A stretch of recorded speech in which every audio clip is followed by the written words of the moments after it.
Hello students, आज हम लोग प्राकृतिक आपदा के अंतर्गत ज्वालामुखी या वोल्केनो का अध्ययन करेंगे। इसके पहले के वीडियो में हम लोग प्राकृतिक आपदा के अंतर्गत भूकंप और बाढ़ का अध्ययन कर चुके हैं। स्टूडेंट्स, ज्वालामुखी भी भूकंप, बाढ़ आदि के ही समान एक प्राकृतिक आपदा है। धरती के किसी न किसी हिस्से पर महासागरीय एवं पर्वतीय क्षेत्रों में अक्सरहां ज्वालामुखी का उद्भेदन होता रहता है। ज्वालामुखी का उद्भेदन जब तक सागरों में होता है तब तक नुकसान की मात्रा बहुत कम होती है, किंतु जब यह उद्भेदन स्थलीय भागों में होता है तो भयानक तबाही मचाता है। वैज्ञानिकों का अनुमान है कि आज से करोड़ों वर्ष पूर्व धरती पर निवास करने वाले विशाल जीव डायनासोर का अस्तित्व भी एक बहुत बड़े ज्वालामुखी विस्फोट के कारण समाप्त हो गया था। ठीक है, इसमें हम सबसे पहले जानने का प्रयास करेंगे कि ज्वालामुखी क्या है, यह क्यों और कैसे उत्पन्न होता है तथा यह कितने प्रकार का होता है। ठीक है, ज्वालामुखी भूपृष्ठ का वह गहरा छिद्र या दरार है जिससे होकर उष्ण गैसें, जलवाष्प, तरल, द्रव तथा छोटे आकार से लेकर विशाल खंड तक बाहर निकलकर भूपृष्ठ या जमीन पर फैल जाते हैं। ज्वालामुखी उत्पन्न होने का मुख्य कारण प्लेट विवर्तनिकी, प्लेट टेक्टोनिक हलचल को माना जाता है।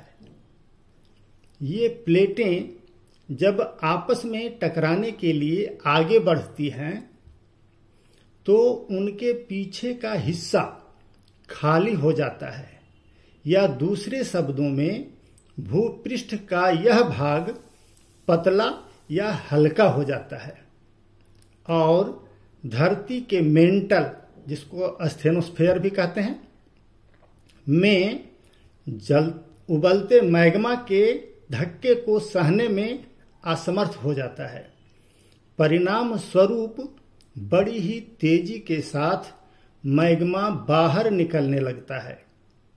ज्वालामुखी उद्भेदन के बाद उसके लावा से शंकु या कोन का निर्माण होता है। ये बड़े आकार के शंकु ही ज्वालामुखी पर्वत कहलाते हैं। प्लेट विवर्तनिकी के अलावा ज्वालामुखी उद्भेदन के 4 मुख्य कारण माने गए हैं। कितने कारण माने गए हैं? 4 मुख्य कारण।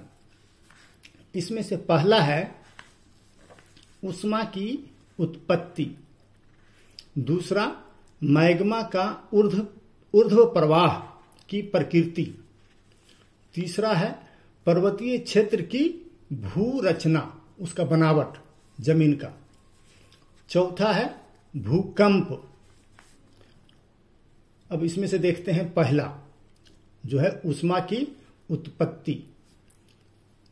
पृथ्वी के अंदर उष्मा की वृद्धि से पदार्थों का आयतन बढ़ जाता है। परिणाम स्वरूप वे बाहर निकलने का प्रयास करते हैं।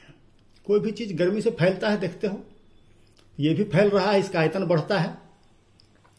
इस ऊष्मा की उत्पत्ति भूतापीय तथा रासायनिक प्रतिक्रियाओं और विघटनाभिकता या कहिए रेडियो एक्टिविटी के कारण होती है।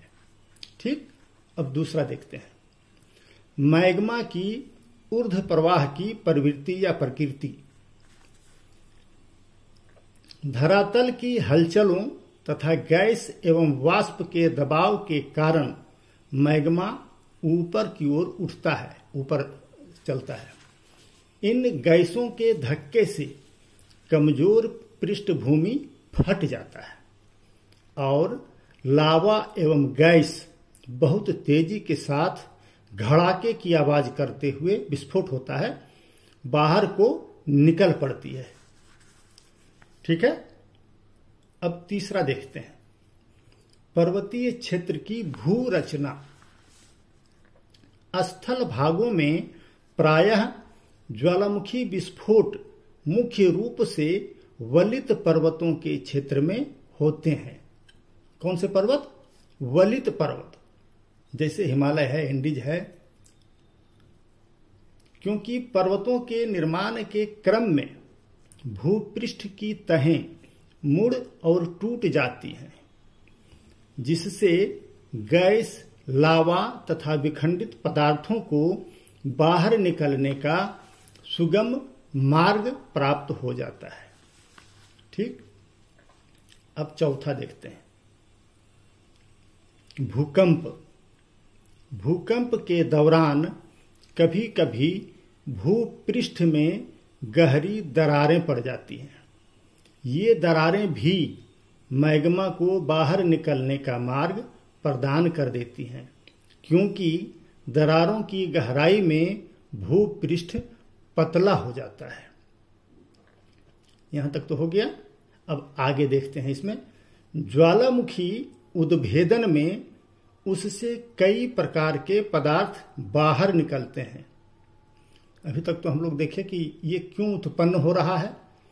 अब देखते हैं कि क्या क्या इससे बाहर निकलता है, जिनमें से मुख्य निम्नलिखित हैं। पहला, वाष्प एवं गैसें। पृथ्वी के अंदर अत्यधिक गर्मी तथा दबाव के कारण गैसें लावा में घुली रहती हैं, किंतु गर्मी तथा दबाव में कमी होते ही गैसें लावा से अलग हो जाती हैं और अवसर मिलते ही बाहर निकलने लगती हैं। ज्वालामुखी उद्गार में सबसे पहले हल्की होने के कारण गैसें, जिनमें वाष्प भी मिला होता है, बाहर निकलती हैं। सबसे पहला गैस निकलता है। अब दूसरा, विखंडित पदार्थ। लावा से अनेक प्रकार के विशाल खंडों का निर्माण होता है। इनकी आकृति गोल, अंडाकार, लंबे तथा बेलनाकार होता है। ठोस पदार्थों में ज्वालामुखी राख, जिसको वोल्केनिक ऐश भी कहते हैं, सबसे महीन कण वाली होती है। बाजरा या मटर के बराबर के शिलाखंड ज्वालामुखी राख कहलाते हैं तथा सुपारी के आकार के टुकड़े ज्वालामुखी अर्भक कहलाते हैं। क्या कहलाते हैं? ज्वालामुखी अर्भक। जब पिघले हुए लावा का टुकड़ा चक्कर काटते हुए वायुमंडल में जाता है तो परिभ्रमण के कारण गोलाकार एवं अंडाकार रूप धारण कर लेता है। साथ ही वह कठोर भी हो जाता है। जब ये जमीन पर गिरते हैं तो ज्वालामुखी बम कहलाते हैं। क्या कहलाते हैं? ज्वालामुखी बम। इसके अलावा ज्वालामुखी से खुरदरा लाल पदार्थ भी बाहर निकलता है, जिसे अंगारा या सिंडर कहा जाता है। यह हल्का एवं संग्रंघ्र मतलब छिद्रदार पदार्थ होता है। रामेश्वरम सेतु को बनाने में संभवतः इन्हीं पत्थरों का उपयोग किया गया था। जैसे संग्रंघ्र होता है, छिद्रदार होता है, तो वो पानी में तैरने लगता है। तो उम्मीद है कि इसी पत्थर के जरिए श्री राम सेतु का निर्माण किया गया था। तीसरा देखते हैं, लावा। जो पिघले हुए पदार्थ ज्वालामुखी से बाहर निकलते हैं वे लावा कहलाते हैं। इनमें कई पदार्थों का मिश्रण होता है।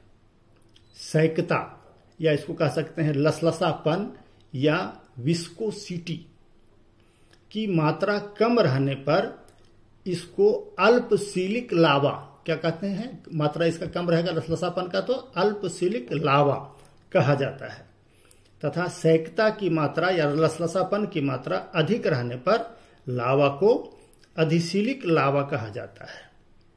यह पीले रंग का चिपचिपा पदार्थ होता है जिसका भार कम होता है। ज्वालामुखी को 3 प्रकार का माना गया है। इसमें से पहला है सक्रिय ज्वालामुखी या एक्टिव वोल्केनोज। इस प्रकार के ज्वालामुखी का मुख हमेशा खुला रहता है और इनसे प्रायः उद्भेदन होता रहता है। ये समय समय पर लावा, धूल, धुआं आदि उगलते रहते हैं। भारतीय उपमहाद्वीप में केवल बंगाल की खाड़ी के बैरेन द्वीप में एक सक्रिय ज्वालामुखी है। भारत में केवल एक ही है। दक्षिणी अमेरिका के इक्वेडर देश का कोटोपैक्सी सबसे ऊंचा सक्रिय ज्वालामुखी है जिसकी ऊंचाई लगभग 6000 मीटर है। विश्व में सक्रिय ज्वालामुखियों की संख्या 500 मानी जाती है। ठीक है, अब दूसरा देखते हैं। परसुप्त ज्वालामुखी या डोरमेंट वोल्केनोज। इस प्रकार के ज्वालामुखी में लंबे समय तक शांति के बाद अचानक विस्फोट हो जाता है। इससे अपार जनधन की हानि होती है। इटली का विसुवियस तथा इक्वेडर का चिम्बेरेजो ज्वालामुखी इसके प्रमुख उदाहरण हैं। अब तीसरा देखते हैं। निर्वापित ज्वालामुखी या एक्सटिंक्ट वोल्केनोज। इनमें उद्भेदन नहीं होता है तथा इनका मुख बंद रहता है। कालांतर में इसके मुख के आसपास पेड़ पौधे उग जाते हैं तथा मुख में जल भर जाने के कारण यह झील के रूप में बदल जाता है। इस प्रकार के ज्वालामुखी बहुत कम पाए जाते हैं। म्यांमार या बर्मा का पोपा तथा ईरान का कोट सुल्तान ज्वालामुखी इसके उदाहरण हैं। ऊपर में हमने ज्वालामुखी की क्रियाशीलता के अनुसार उसका विभाजन किया था, ठीक है, किंतु इनका वर्गीकरण आकृतियों के अनुसार भी किया गया है।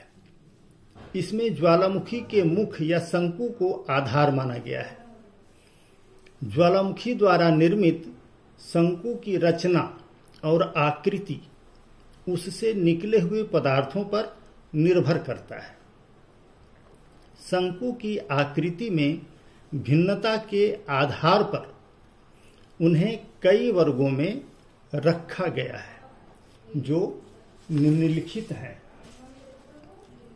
इसमें से पहला है सिंडर शंकु। इसके निर्माण में ज्वालामुखी राख एवं विखंडित चट्टानों की प्रधानता रहती है।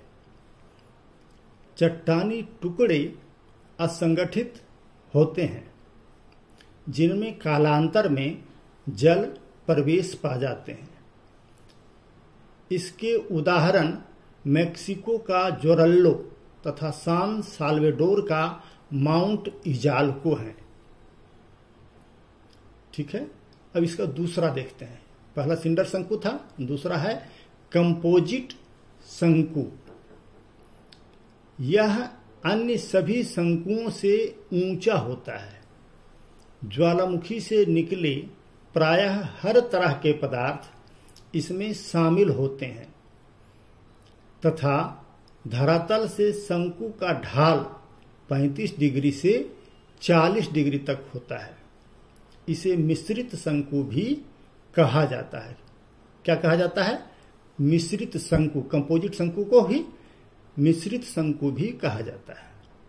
इसके उदाहरण में संयुक्त राज्य अमेरिका का रेनियर तथा जापान के फ्यूजियामा ज्वालामुखी पर्वत को रखा जाता है। अब तीसरा देखते हैं, परिपोषित शंकु। जब ज्वालामुखी शंकु का बहुत अधिक विस्तार हो जाता है तो फटने के कारण ज्वालामुखी की मुख्य नली में से छोटी छोटी शाखाएं निकल आती हैं।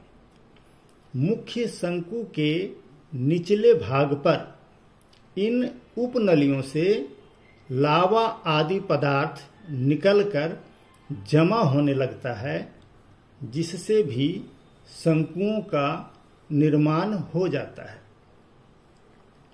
चूंकि इन शंकुओं की नली का पोषण मुख्य नली से होता है, अतः इन्हें परिपोषित शंकु कहा जाता है। संयुक्त राज्य अमेरिका का माउंट सस्ता इसका प्रमुख उदाहरण है।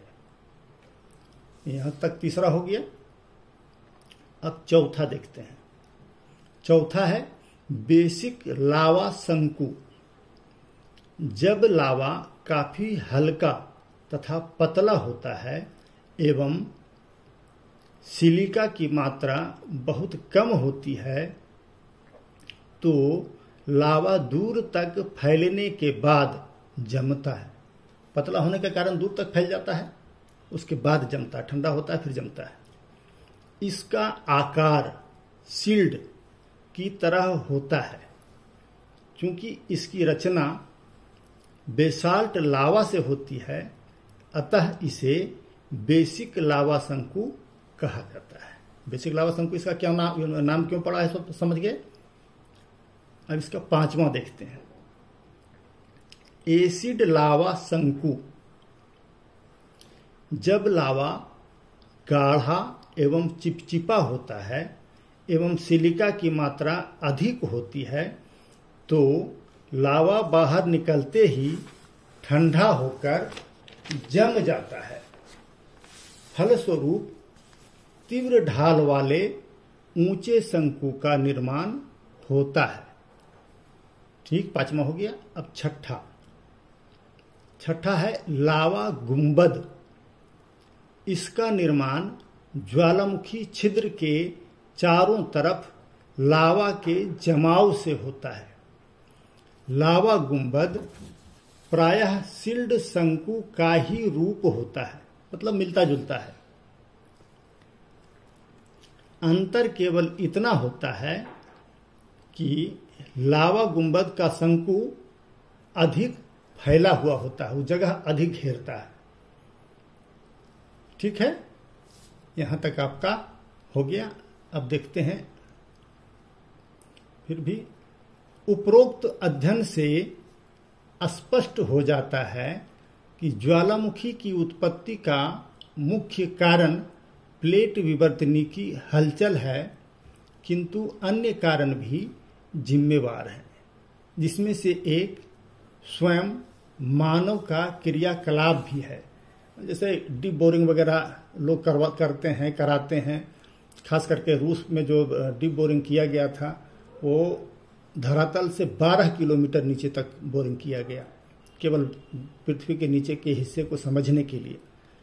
तो उस कारण से भी, चूंकि वहां धरातल पतला हो गया, भूपटल पतला हुआ, तो वहां विस्फोट से निकल सकता है। बस यहीं पर